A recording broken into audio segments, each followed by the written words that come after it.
Thank you and welcome to the show for today. You are watching Perspectives and I am host Alana McLaughlin.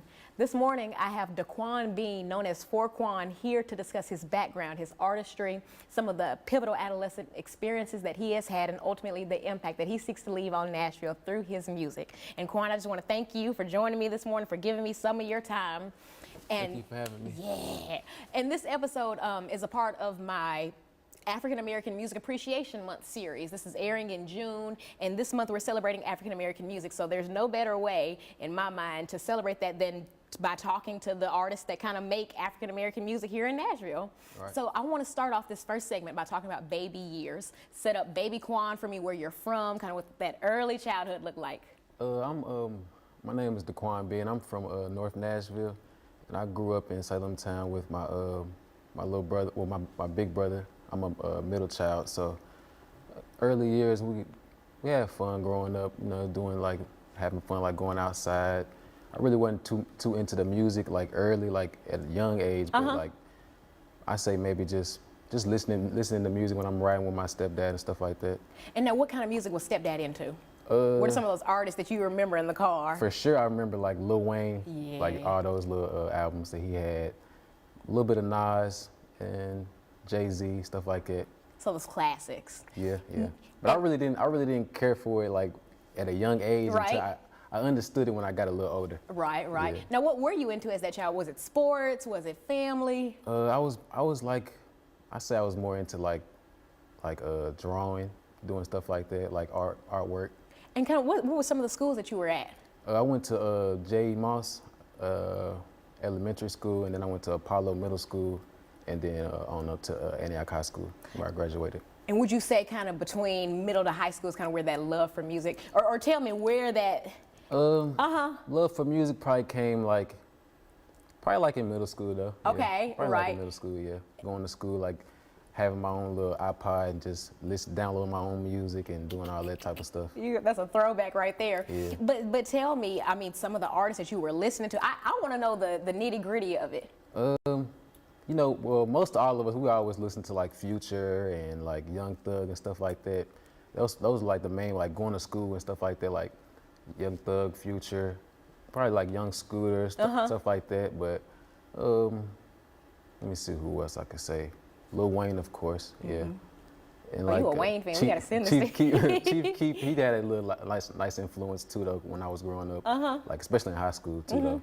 Now tell me about your Antioch experience, and it doesn't have to be musically, but just tell me about kind of finding yourself as a young black man in that period, and what did high school look like for you? High school was fun though. Like when I got to high school, I had my older brother with me. He kind of like already set the standard because everybody already knew me through him. So it was just like, it was kind of like a breeze. I played basketball. I never got to play the actual like in the game, but I made the team, and I just wasn't eligible because of my grades and stuff. So you was doing your own thing. Yeah, ninth grade year, I was kind of a little rough, but I still was trying to do my thing. And when you say rough, you don't have to give me like exact details, but just if it could be beneficial to maybe a young man in ninth grade watching this now, what were some of the distractions or just some of the kind of the things that you overcame? Really just not being focused until the last minute when it really counted, you know? So like, I guess going through high school like at probably like ninth grade and sophomore year, right? I really just didn't have a full thought process of what I wanted to do. So as I got a little older, I understood like, yeah, this is something I need to go ahead and take care of while I can instead of being behind. And before kind of going into the music, what did you imagine that your life would look like, or what were you planning? Were you going to be a football player, influencer, a fashion designer? Yeah, a fashion designer for sure. That was probably one of the ones, because I always had an influence on like just putting clothes together and designing clothes too. Like that was my main goal, and that kind of drew into like the music too though. So because fashion and music, they all go together. Tell me how you think it goes together. Well, it all starts like, because people like, when they look at the music videos, they look at the fashion and they go by the fashion. Like people like to wear what they see other people wearing, you know? But me, I like to wear different stuff. Like I like wearing stuff that people don't have, you know? Right. Yeah. But now, so where did the transition from I want to go into fashion to I'm going to pursue music, kind of where did that shift come in? Probably, I say, when I got a little older, I started like getting towards like I see like people putting on clothes and stuff, doing their little thing, and then it's like when I see the music videos, it made me want to express myself, express like what I could do, with my little clothes and what I got, you know. So, and then like once I got in the studio with one of my partners, it was just from there it just went forward. Like I don't know, I just fell in love with it after that, seeing him doing his thing, and then I got in there and just tried. And it just ended up being what it was. And I want to know more about that first studio experience. We're going to pick back up on that in our second segment. We're going to talk about just kind of you establishing that confidence behind the mic. We're going to talk about all the way up to South by Southwest where you just performed. Yeah. We're going to talk pavement steppers. You've released quite a few projects over the last couple of years, and we're going to examine all of that. And I encourage our viewers to tune in to the second segment of Perspectives, where Quan and I will return to discuss the impact of his music on local Tennessee communities. Of the show for today. For viewers just tuning in, I am host Alana McLaughlin. You are watching Perspectives. This morning on the show, I have DeQuan Bean, known as For Quan, here discussing his artistry, his background, his career, and ultimately the impact that he seeks to leave through his artistry, through his music on Nashville communities. In our first segment, Quan set up his early life and background. He set up just some of those early experiences, and we're coming right back in to discuss just learning himself as an artist, establishing that confidence, and we're going to talk current career and ways that we can support him. Quan, we're coming right back in. You told me that that early performance, that early recording experience started in the studio with Jizzle Paid, and you kind of heard him doing his thing, and you said like, man, I could maybe do this. Take me through that experience. Well, it was an early morning. I just went over there because he had just got out of jail. I went over there to see him, like, you know, check up on him, make sure he's doing all right. And he happened to be in the studio, so when he ended up like leaving the studio and had to go like back to his like the little halfway house or whatever, I just ended up like I guess locking in with the engineer, and we just kept going. Like I ended up staying for like probably like another 2 hours and made a song. That very first song that I dropped, I think it's called Coffee Cups and Fagos. Yeah, I made that song with him. And now, take me through, I know you just said like, yeah, I just locked in with the producer. I mean, what does that mean to somebody like totally outside the music world? Tell me about just establishing a relationship with a producer. How do y'all kind of find the sounds and the processes that fit? And just take me through that first experience. It was like basically like just catching the vibe, basically like feeding off each other's energy. Okay. Basically like, and then just going through some beats and catching a little vibe with the same beats. Like we probably listen to like probably like 3 or 4 beats, and he might like a sound, I might like the sound, and he might think like, oh, that one works with you, and we just go from there. Now take me through, you've established Coffee Cups and Fagos. This is your first single. Take me through kind of getting it out there, publishing it, the reception from it. I got a lot of good feedback from it. I had made like a little reel like on my Instagram. It got a lot of little feedback, and I say that was the main reason what made me just say might as well just keep going, because at first I would just send it to my friends and stuff like that, family, and then they would tell me just like, you know, go ahead and put it out and just see what you can do. And then I made the little reel, posted it, did a lot. I think it grabs a lot of people's attention. Right. So it would just, from there, just keep going. Now tell me about you keeping going. Tell me what came afterwards. You're feeling yourself, you're kind of getting that reception, you're bubbling, and tell me how you ran with it.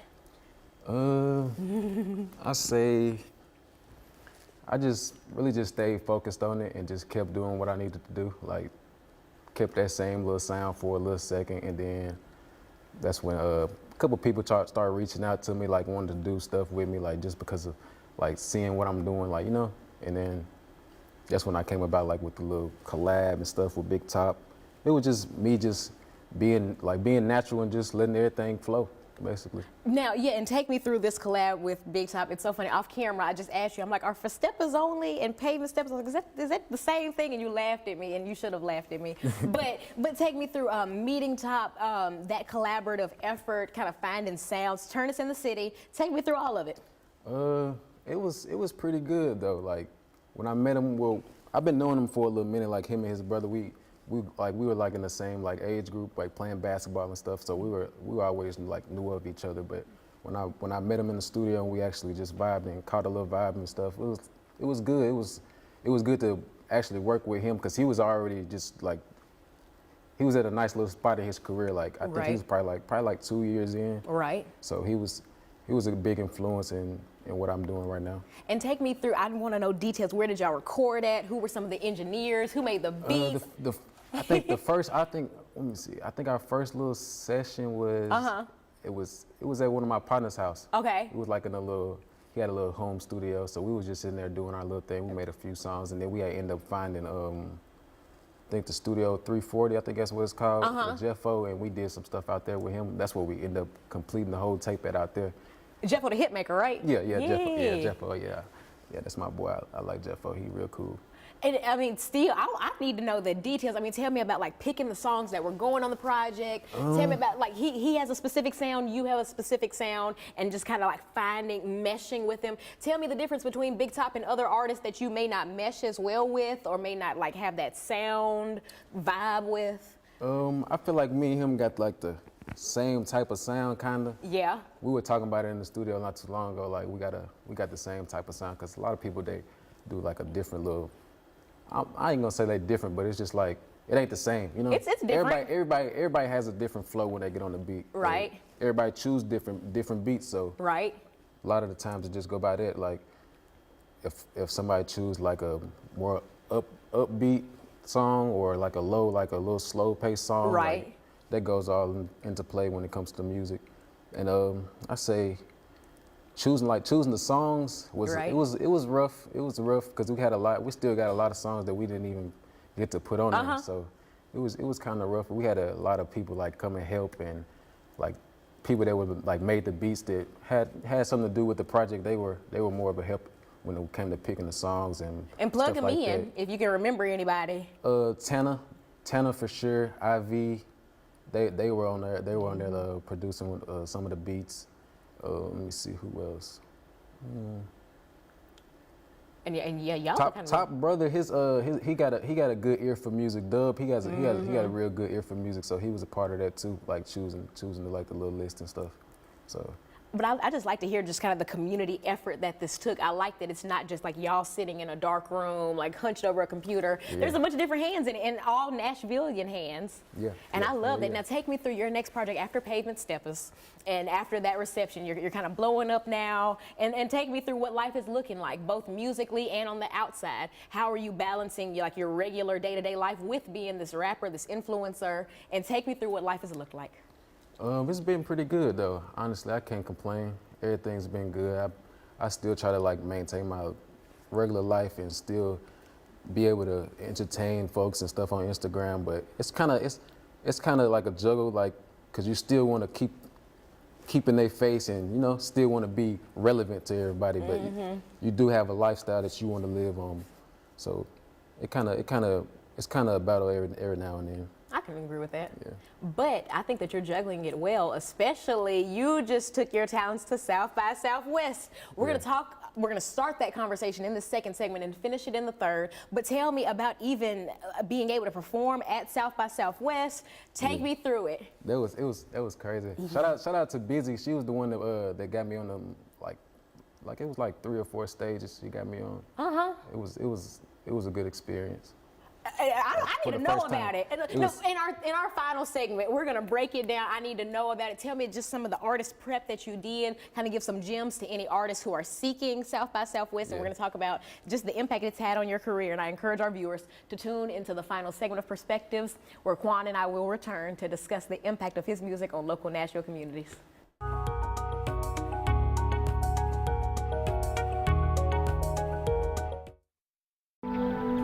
Segment of the show for today. For viewers just tuning in, I am host Alana McLaughlin. You are watching Perspectives. This morning on the show, I've had DeQuan Bean, known as 4Quan, here to discuss his background, his artistry, the impact that he seeks to leave through his music, and just some of the pivotal musical and career-based experiences that he has had here in Nashville. In our first 2 segments, we set up just early inspirations for Quan. And in this final segment, we're talking about current career, what he's working on, some of his recent performances, and ultimately ways that we can support and connect with him. South by Southwest 2025. Tell me about the road to it. Tell me about even learning about this event, preparing yourself, getting out there, how it felt to be in front of. Had you ever performed in front of crowds of that size? Yeah. So it wasn't nothing. My first performance was at Sky Bar. It was kind of like, it was a nice crowd. Oh yeah. It was a nice crowd, yeah. And tell me about it. I need to know about like who booked you, how you felt going up to that mic, how the lights felt on your skin, how you felt when like I ain't gonna lie, I was nervous. It was a nervous feeling, but like I just like kind of put it all behind me because I had to think like, you know, a lot of these people don't know me, like, you know, so it was like just go out there and give it your all, you know. Nothing to lose, right? Nothing to lose. but seriously, I want to know more. I mean, tell me, listening to the crowd. Yeah, it was like, well, on the way there, it was like I think like it was like a 12-hour drive. Yeah, like a 12-hour drive. We had drove down there. Woo. It was rough. We was listening to music the whole way, so we made it there. So it was all good. But getting down there and just being around like the different culture of music was a good experience. Like to see all the different types of music and stuff like everybody, like the world has to offer, you know. Mm-hmm. So it was a bunch of people out there like from different parts of the world, like New York, Florida, like all types of people. It was crazy. And tell me kind of how it inspired you. What'd you take home from that performance? Did you go home feeling confident? Did you feel like a little more stronger? Yeah, I felt more confident. Yeah. Cause it wasn't too many people that from Nashville that went down there, so Right. I felt a lot confident. Yeah. So that really was I think that was a good thing to do that for Nashville. Go down there and put on for the city, you know. And it was I think for the most part I took in a lot from those like other artists. They were down there like fully prepared, like people with their shirts on with their face on there, their name, they got their posters up, and it was just like it was a lot that I took in from there. Like if I was to go back, I know a lot more like than to do, you know, prepare to do for when I come. And that merch, I'm glad you mentioned that because that's something that like a lot of artists overlook. People may not remember your face, your name, or that sound, but you give them a shirt to wear, they're at least gonna grab it on a cold night to go to sleep in, and they'll look down and be like, I wonder who this is. Right, and then they're gonna be like, oh, I remember that was from the night I bought that from Foquan, like, you know.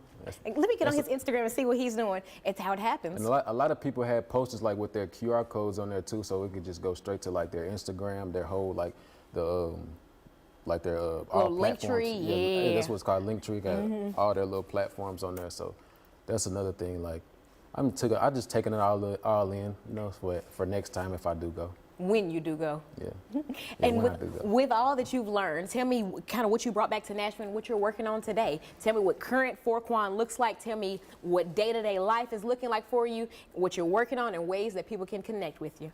Right now I'm working on my fourth project. It's called The Fourth Quarter. I think that's gonna be the name of it. Yeah. Yeah. The Fourth Quarter. I'm working on that right now. It's really already done. I just gotta get everything together. You know, get everything mixed and mastered. Get my track list listed all the way out, and then just go from there and just keep it in their face. Shoot some videos, of course, do that, and just stay consistent, you know. Cause I always take a little break when I drop tapes, but I think it's time to just go Keep in going. full pace. Yeah. And it's funny, we talked about Top in our second segment, but when he was on here in this very chair, he was like, yeah, I had dropped this one song, and then I went 3 years without dropping again. He was like, but I've been dropping since a year now. And he was like, it's been pretty good. And I'm like, man, imagine what you'd have accomplished if you you're right. Yeah, if you keep going, yeah. Tell me kind of ways that people can connect with you and support you. Not just through social media, but like upcoming events, studios that you may be at, ways that people can get features, plug all that in. Right now, I have an open little show. It's in Atlanta. I got to get all the details. I think it's on the 28th of this June. So Isn't that in a week? No, it's June, in June. next. June. Okay, Yeah, okay. I was like, yeah, wait. It's in June, yeah. It's in June. Yeah, the 28th. It's in Atlanta. It's with the House of Waffles. Oh. Yeah, so we're gonna do that. We're gonna rock out with that. And let me see what else. Well, you know my Instagram is Foquan. Everybody can reach out to me on there. I'm always respond. That's about it for real. Digital streaming platforms, I need it all. YouTube, squeeze it out. I'm talking, there is somebody watching this who was like, I love Quan. I already follow him on Instagram. Where's Quan finna be at? Yeah, Give it to him. My YouTube is Pavement Boys, so you can follow me on there. I got a few visuals and stuff I'm gonna drop on there. I'm starting to do like little vlogs and stuff, so I'm probably gonna end up dropping some vlogs on there as well. So So you're kind of tapping into that influencer side as well as the music. Yeah. And what's the inspiration behind that? You hear me ask, like, what's the reason? What's the inspiration? But I want to know, I mean, was music not enough? Do you kind of like that more personal relationship with your fans? I fell in love with music though, like just the whole process, just going to the studio and just being able to just let out what you want to say and just get it all out. And then like the most fun part is when you finish and you can just get the visuals together, like doing the videos to the songs and just putting a face to everything or just putting a visual to what you're saying. So you kind of, it sounds like you work as your own creative director. Yeah. Now, do you offer those creative services to anyone else? I mean, I will. So I'm saying, when they're watching this and they're like, I need Quan to come shoot this and plan this out for me. I mean, I will if you get the right, like I got my person that shoots my videos, he's from Indiana. His name E.B. Shot It. And if you reach out to him, he'll shoot you a nice video and I'll help out, you know, get some little pointers for it, you know, help. Put a little sprinkle of Quan on it. Yeah, I'll do that for sure. In this last about 2 minutes of this segment, talk about the impact that you seek to leave through this music. What sets you apart from every other rapper in Nashville? And then leave some encouraging words for an up-and-coming artist, a young black man who may be going through it, who may be kind of struggling to stay on the right path. Tell me that impact and then give some words to that young man. I say impact for the young man. I say just keep going. If you like music, it's no right or wrong when it comes to music. Somebody out there gonna like it, you know. Just keep going and be yourself, you know. Influence people at the best you can. And how does Quan want to be remembered?